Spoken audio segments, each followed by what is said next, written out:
अस्सलाम वालेकुम दोस्तों, मैं हूं वैद फार्मासिस्ट आपकी खिदमत में हाजिर।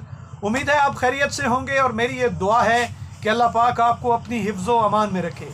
दोस्तों, आज मैं आप लोगों के साथ जो टॉपिक डिस्कस करने वाला हूं, ये इंतहाई अहमियत का टॉपिक है और इसके हवाले से काफ़ी सारी चीज़ें हैं जो डिस्कस करने के काबिल हैं और ये अवेयरनेस के काबिल हैं।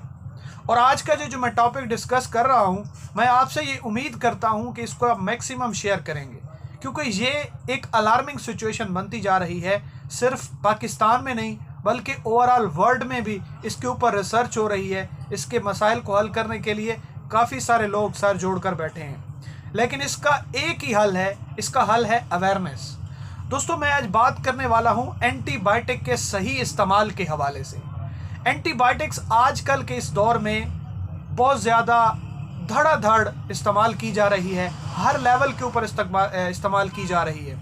उसके डिफरेंट फैक्टर्स हैं। एक तो इन्फेक्शन ट्रीट नहीं हो रहे, इम्यूनिटी कम है, मुख्तलिफ फैक्टर्स हैं जिनकी वजह से एंटीबायोटिक का इस्तेमाल किया जा रहा है। और दूसरी बात यह भी है कि एंटीबायोटिक की तरफ एक्सेस जो है वो बहुत ईजी है, कोई भी एंटीबायोटिक ख़रीद सकता है, इस्तेमाल कर सकता है। और उसके साथ साथ अवेयरनेस की भी कमी है। तो एंटीबायोटिक का जो गलत इस्तेमाल किया जा रहा है, ये आने वाले दौर में एक बहुत ही डेंजरस सिचुएशन क्रिएट करेगा। तो मैंने सोचा इसके हवाले से एक अवेयरनेस प्रोग्राम दिया जाए, एक अवेयरनेस मैसेज दिया जाए, ताकि मैक्सिमम लोगों तक ये मैसेज पहुँचे और मैक्सिमम लोग इससे फ़ायदा उठा सकें। दोस्तों, बात यह है कि जब कोई एक आम रूटीन की मैं बात कर रहा हूँ ताकि हर शख्स इस बात को समझ सके, टेक्निकल तरीके से मैं बात नहीं कर रहा, इंतहाई आसान अल्फाज में आप लोगों के साथ ही शेयर कर रहा हूँ। एक शख्स मेडिकल स्टोर या फार्मेसी पे जाता है, उसके हाथ में पर्ची होती है, वो मेडिकल स्टोर वाले से या फार्मेसी वाले से मेडिसिन ख़रीदता है, उसके ऊपर एंटीबायोटिक्स प्रिस्क्राइब होती हैं, वो उसको एंटीबायोटिक दे देते हैं।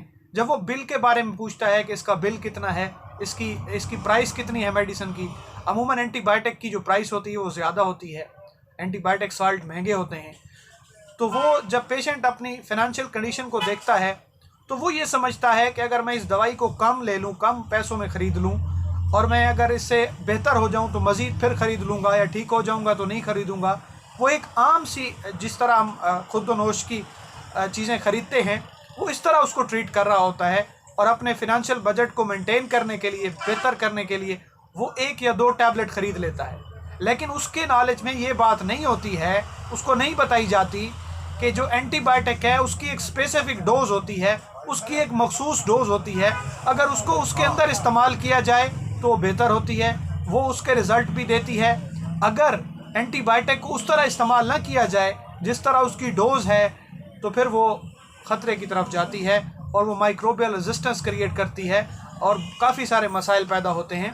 फिर जो आपकी बॉडी के अंदर जो जरासीम हैं, जो बीमारियां पैदा कर रहे हैं, वो फिर ताकतवर हो जाते हैं और वो जो है बीमारी जो है आप पे खुदा न खास्ता बहुत शिद्दत से हमला करती है। तो ये मैंने एक छोटी सी एग्जांपल कोट की कि एंटीबायोटिक की जो ख़रीदारी होती है, एंटीबायोटिक जो मरीज़ लेने आता है तो वो उसको इस तरह इस्तेमाल नहीं करता। एक तो ये फिनंशियल फैक्टर हो गया। दूसरा ये है कि जब वो एंटीबायोटिक इस्तेमाल करता है 1 डोज या 2 डोज, उसके इस्तेमाल करने के बाद वो ठीक हो जाता है वक्ती तौर पर, उसके सिम्टम जो होते हैं, जो बीमारी की जो शिद्दत होती है वो कम हो जाती है, तो वो एंटीबायोटिक छोड़ देता है। वो डोज और उसका जो पूरा एक कोर्स होता है वो मुकम्मल नहीं करता, जिसकी वजह से फिर वही मसला पैदा होता है, एंटी माइक्रोबियल रेजिस्टेंस पैदा होती है और वो बीमारी दोबारा से ज़्यादा शिद्दत से हमला करती है। तो इस मसले को बेहतर करने के लिए यही है कि अगर आपको एंटीबायोटिक प्रिस्क्राइब की गई है तो आप कोशिश ये करें कि एंटीबायोटिक की जो डोज डॉक्टर साहब ने लिखी है उस डोज के मुताबिक इस्तेमाल करें। और उसके साथ साथ एक और चीज़ मैं आपको बताता चलूं कि मैं ये मैसेज अपने जो हेल्थ केयर प्रोवाइडर हैं, हेल्थ केयर प्रैक्टिशनर हैं, या फिजिशियन हैं, या डॉक्टर हैं, उन तक भी ये मैसेज देना चाहता हूं कि आप हर पेशेंट को ये ताकीद करें कि एंटीबायोटिक की जो डोज है उसको कंप्लीट किया जाए। अक्सर ये होता है कि डॉक्टर के पास टाइम नहीं होता, वो उसको अच्छी तरह काउंसल नहीं कर सकता पेशेंट को, उसके पास रश ज़्यादा होता है, तो पेशेंट अपनी मर्ज़ी के मुताबिक दवाई इस्तेमाल करता है। और शुमी किस्मत के हमारे हेल्थ केयर सिस्टम के अंदर जो दूसरा मेन पिलर है हेल्थ केयर सिस्टम का, फार्मासिस्ट, उसकी कमी है। मेडिकल स्टोर पे, फार्मेसी पे, हॉस्पिटल फार्मेसी पे उस तरह जो है फार्मासिस्ट का रोल प्ले नहीं हो रहा, फार्मासिस्ट की अवेलेबिलिटी नहीं है जिस तरह होनी चाहिए।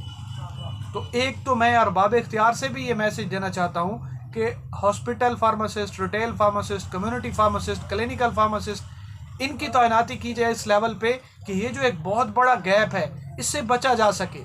दुनिया भर में फार्मासिस्ट अपना रोल प्ले कर रहा है, जहाँ जहाँ मेडिसिन होती है उसकी गाइडेंस के लिए फार्मासिस्ट अपना रोल प्ले करता है। इस तरह मैं उम्मीद करता हूँ कि पाकिस्तान में भी ये सिस्टम राइज किया जाए, इसमें बेहतरी लाई जाए ताकि लोगों तक सही दवाई पहुँच सके, सही इन्फॉर्मेशन पहुँच सके। तो मैं आप लोगों से ये दरख्वास्त करता हूँ कि आज का ये जो एंटीबायोटिक के सही इस्तेमाल के हवाले से मैसेज है ये मैक्सिमम लोगों तक डिलीवर करें। अगर आप एंटीबायोटिक खुदा न खास्ता इस्तेमाल कर रहे हैं तो उसको सही डोज के तौर पर इस्तेमाल करें। जब आपको डॉक्टर प्रिस्क्राइब करता है तो उससे पूछें कि इसमें कोई एंटीबायोटिक है, अगर है तो हमें बताएं कि इसकी क्या डोज है, कितने दिन तक लेनी है। तो उम्मीद है आपको मेरा ये मैसेज पसंद आया होगा। अगर पसंद आए तो लाइक करें, शेयर करें। Thank you so much. Allah हाफिज़।